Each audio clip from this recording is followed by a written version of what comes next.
Mi nombre es Vera Cook y tengo 25 años. Todo estaba listo. El boleto, la visa, los ahorros, todo encajaba perfectamente. Mi carta de aceptación de la Universidad de Edimburgo estaba impresa y doblada dentro de mi equipaje de mano, y 3 años de turnos nocturnos en una tienda de abarrotes finalmente se habían convertido en algo real. Había ahorrado cada libra, cada dólar, cada moneda que rodaba debajo del mostrador. Me salté cenas de cumpleaños. Usé los mismos zapatos durante 2 inviernos. Me repetía una y otra vez que el sacrificio valía la pena. Y sí, valía la pena. Todo valió la pena, hasta que dejó de valerla. La noche antes de mi vuelo estaba en mi habitación haciendo una última revisión. Pasaporte, confirmación del boleto, estados de cuenta bancarios, visa de estudiante. Había repasado esa lista tantas veces que podía recitarla dormida. Todo estaba en orden. Puse la alarma para las 4:30 de la mañana, hice una oración en silencio y me permití sentir algo que no había sentido en años. Esperanza. Una esperanza real, cálida y sin reservas. Me quedé dormida sonriendo.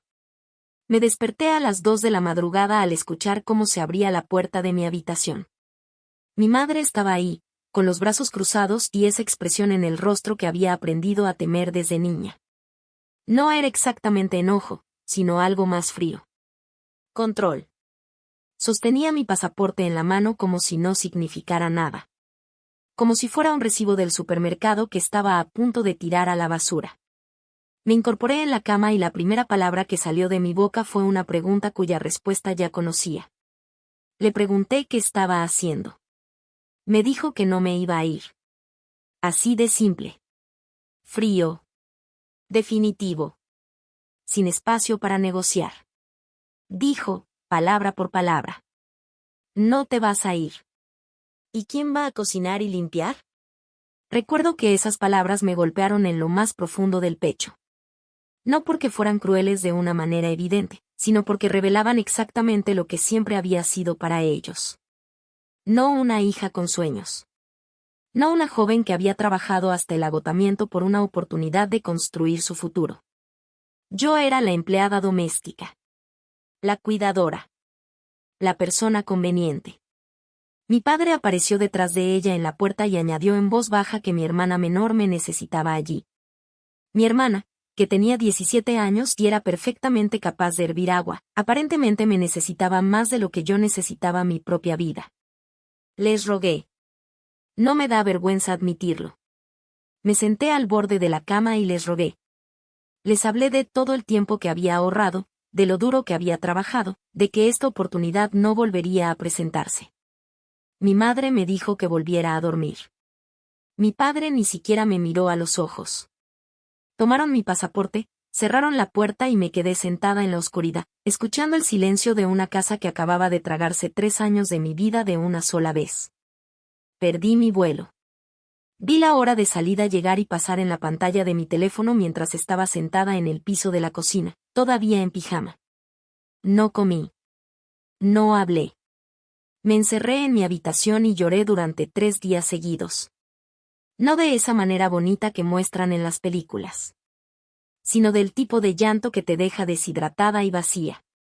Del tipo en el que despiertas y, por medio segundo, olvidas lo que ocurrió, hasta que todo vuelve a caer sobre ti como una pared derrumbándose. Al tercer día, algo cambió. No sé exactamente qué fue. Tal vez el agotamiento se transformó en algo más duro.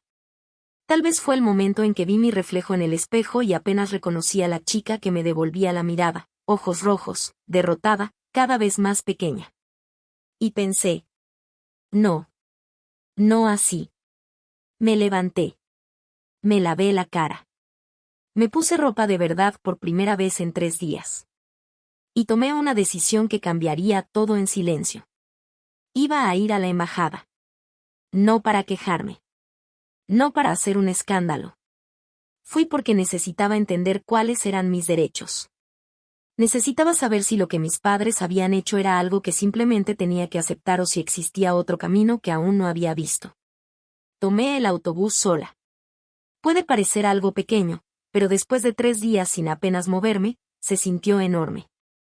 La sala de espera de la embajada era fría, iluminada por luces fluorescentes y estaba llena de desconocidos mirando sus teléfonos. Tomé un número. Me senté. Esperé. Cuando llamaron mi turno, caminé hasta el mostrador y expliqué mi situación de la manera más clara y tranquila posible a la funcionaria que estaba al otro lado del cristal. Le hablé del pasaporte. Del vuelo. De los 3 años de ahorros. Estaba preparada para recibir simpatía, pero nada más. Sin embargo, lo que me dijo hizo que mis manos se quedaran entumecidas. Porque lo que me dijo no era solo información. Era una puerta. Una puerta cuya existencia jamás había conocido y que había estado ahí todo el tiempo. Me miró fijamente y dijo algo que llevaré conmigo el resto de mi vida. Me explicó que un pasaporte emitido a un adulto pertenece únicamente a ese adulto. Que ningún padre, ningún familiar y ninguna autoridad ajena al gobierno tiene el derecho legal de retenerlo. Y luego me dijo exactamente qué podía hacer a continuación. Salí de esa embajada siendo una persona completamente diferente de la que había entrado. Lo que aquella funcionaria me dijo en el mostrador era simple. Era legal. Y fue devastador para todo aquello que mis padres creían tener bajo control. La funcionaria me explicó que retener el pasaporte de un adulto se considera una forma de coerción ante la ley, y que yo tenía todo el derecho de denunciarlo y exigir su devolución por los canales correspondientes. Deslizó un formulario impreso sobre el mostrador y me dijo que lo llenara con cuidado. También me dio el número de una organización de asistencia legal que manejaba exactamente este tipo de casos, situaciones familiares en las que hijos adultos eran controlados de manera ilegal. Permanecí en aquella sala de espera durante otra hora, llenando cada línea de ese formulario con una mano que finalmente había dejado de temblar. Cuando se lo devolví, lo revisó, estampó un sello y me dijo que alguien se pondría en contacto conmigo dentro de las siguientes 48 horas. Le di las gracias y salí a la luz de la tarde sintiendo algo que no había sentido en días. No era felicidad exactamente. Era algo más silencioso. Claridad. La llamada llegó a la mañana siguiente. Una mujer llamada Sandra, de la Oficina de Asistencia Legal, se presentó y me pidió que fuera esa misma tarde. Y fui. Se sentó frente a mí en una pequeña oficina llena de archiveros y escuchó toda mi historia sin interrumpirme ni una sola vez. Cuando terminé, entrelazó las manos sobre el escritorio y me dijo que mi caso era bastante claro. Explicó que enviarían una solicitud formal por escrito a mis padres exigiendo la devolución de mi pasaporte en un plazo de 72 horas o enfrentarían consecuencias legales. También me ayudó a contactar a la universidad para explicar la situación. Para mi absoluta incredulidad, la oficina de admisiones me informó que, dadas las circunstancias documentadas, mi inscripción podía aplazarse un semestre. Sentada en la oficina de Sandra, volví a llorar. Pero esta vez fue completamente diferente. Esta vez sentí que algo se estaba abriendo, no cerrando. Mis padres recibieron la carta legal un jueves. Lo sé porque yo estaba en casa cuando llegó. Mi padre la abrió en la mesa de la cocina y observé cómo el color abandonaba lentamente su rostro, como agua escurriéndose por un desagüe.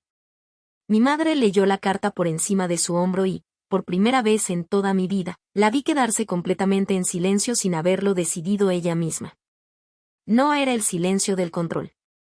Era el silencio de alguien que acababa de darse cuenta de que había cometido un grave error de cálculo. Ninguno de los dos me habló directamente. Mi madre dejó la carta sobre la mesa y salió de la cocina. Mi padre se quedó mirando la pared durante mucho tiempo. Para la tarde del viernes, mi pasaporte apareció sobre mi cama. Sin una palabra. Sin una disculpa. Sin el más mínimo reconocimiento de lo que habían hecho ni del precio que me había costado. Reservé un nuevo vuelo para el mes siguiente. Utilicé esas semanas extra para confirmar nuevamente mi alojamiento estudiantil. Actualizar las fechas de mi visa con la ayuda de Sandra y comenzar discretamente a separar mi vida de la de ellos de maneras que iban mucho más allá de un simple boleto de avión.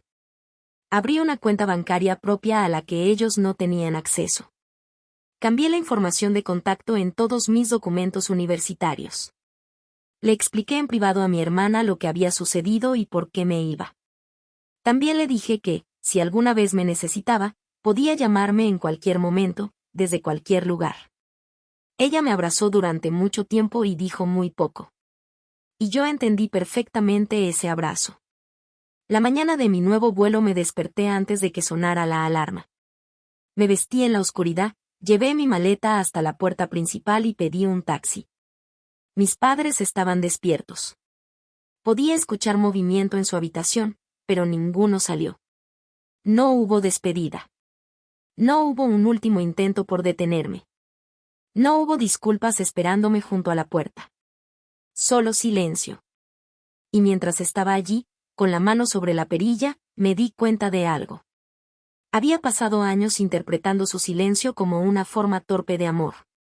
Pero nunca fue amor mal expresado. Simplemente era la ausencia de amor. Y yo había llenado ese vacío con excusas durante tanto tiempo como podía recordar. Salí de esa casa. Y no miré atrás. En el aeropuerto hice el check-in, pasé por seguridad y llegué a la puerta de embarque con mi pasaporte en mi propia mano. Y entonces ocurrió algo para lo que no estaba preparada. Un oficial de migración cerca de la puerta observó la fotografía de mi pasaporte, levantó la vista hacia mí y se quedó pensativa. Me pidió que me apartara un momento. Sentí que el estómago se me hundía de inmediato. Después de todo lo que había pasado, pensé que algo andaba mal. Pero ella me observó con atención y dijo que me reconocía. Había sido la funcionaria que procesó mi solicitud original meses antes, cuando realicé una verificación previa en línea. Recordaba mi nombre. Me confesó que se había preguntado qué había sucedido conmigo cuando nunca me presenté para mi vuelo original. Allí mismo, en la sala de embarque, le conté brevemente lo ocurrido. Permaneció en silencio unos segundos. Después tomó su sello, lo estampó en mi pasaporte con firmeza, me lo devolvió deslizándolo sobre el mostrador y dijo simplemente: que tengas una vida maravillosa. Estudié en Edimburgo durante 3 años. Me gradué. Construí una carrera profesional, un círculo de personas que también me eligieron a mí y una vida que me pertenece por completo. Mis padres y yo no hemos vuelto a hablar desde aquella mañana en la que crucé la puerta de esa casa. Y no cuento eso como una tragedia para despertar lástima. Es simplemente el final honesto de una historia que necesitaba uno. Ahorré durante 3 años para estudiar en el extranjero. Mis padres me quitaron el pasaporte para impedir que me fuera. Y aún así me fui. Si esta historia te conmovió, suscríbete ahora mismo, porque cada semana compartimos historias reales de valentía, supervivencia y de esa clase de fortaleza que no pide permiso. No querrás perderte lo que viene después.